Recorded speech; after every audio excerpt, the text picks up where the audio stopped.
The air felt heavier that morning, as if the world itself was burdened by the secret I had held close to my chest for years. It was supposed to be a day of celebration for both of us, but I had turned it into a moment of betrayal. Sarah and I had been friends since childhood, our dreams often intertwined like the roots of ancient trees. But when the opportunity of a lifetime presented itself, I had allowed my own insecurities to overshadow our friendship. I downplayed her achievements to those who mattered, subtly nudging them to consider me instead. It worked. I was chosen, and she was left standing in the ruins of what could have been hers. Guilt had gnawed at me ever since, but I buried it beneath layers of excuses.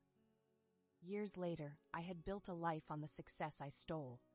It was everything I thought I wanted: recognition, status, and wealth, but none of it felt deserved. My nights were plagued by memories of Sarah's face when she learned the truth. She had looked at me with an expression that was more sorrowful than angry, her eyes searching mine as if hoping for an explanation that never came. I avoided her calls, her messages, anything that would force me to confront the ugly truth. Yet, despite all my efforts to ignore it, my conscience screamed louder than any applause I received for my accomplishments. It was a letter that finally broke me. An unexpected envelope slipped under my door, its paper soft and worn as if it had been held too many times. Inside was a letter from Sarah. She spoke of forgiveness, not in the sense that she had already forgiven me, but that she was willing to. She wanted to move on, to heal from the damage I had done, and that her journey to healing involved finally confronting me. The humility and grace in her words were like knives to my chest. How could she be so kind when I had been so cruel?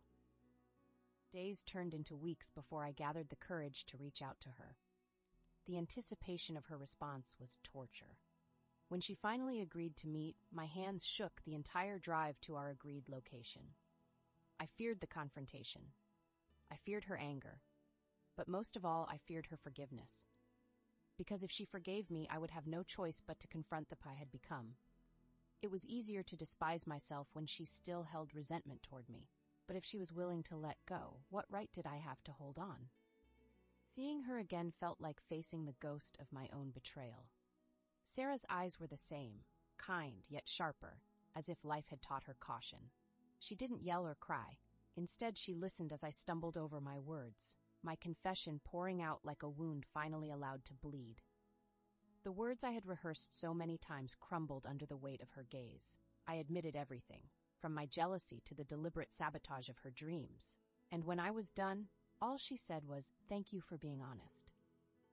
Her words shattered me in a way I hadn't anticipated. I expected her to lash out, to finally release the anger she had every right to feel. Instead, she sat there, her gaze steady but sorrowful.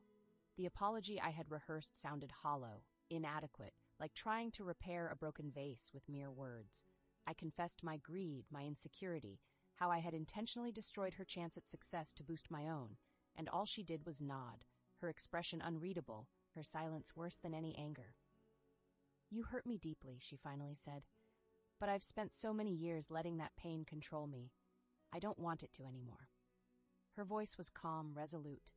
The grace she offered me was far more brutal than any scolding would have been. Our conversation stretched into hours.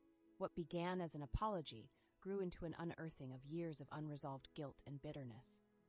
Sarah explained how her own journey had been a difficult one.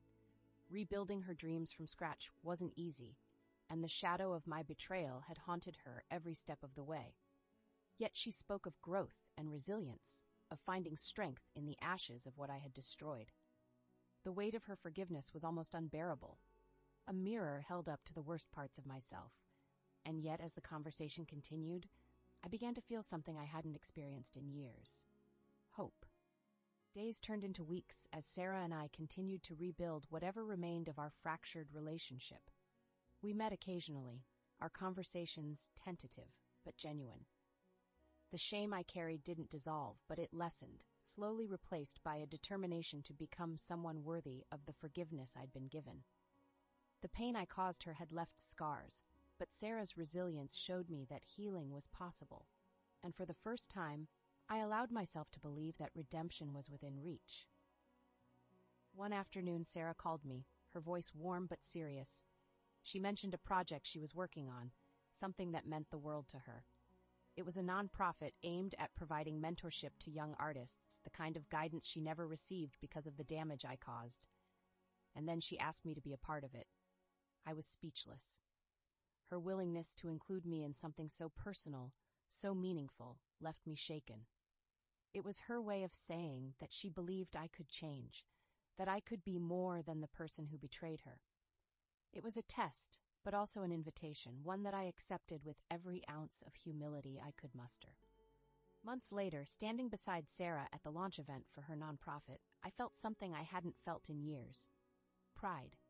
Not in my accomplishments, but in the effort to make amends. The journey had been arduous, filled with moments of self-doubt and pain, but Sarah's willingness to see the good in me, even when I couldn't, had propelled me toward redemption. I addressed the audience, sharing my story of betrayal and healing. Admitting my wrongdoing had been terrifying, but it was necessary. And as the applause filled the room, I realized it wasn't forgiveness that I sought from others, it was forgiveness from myself.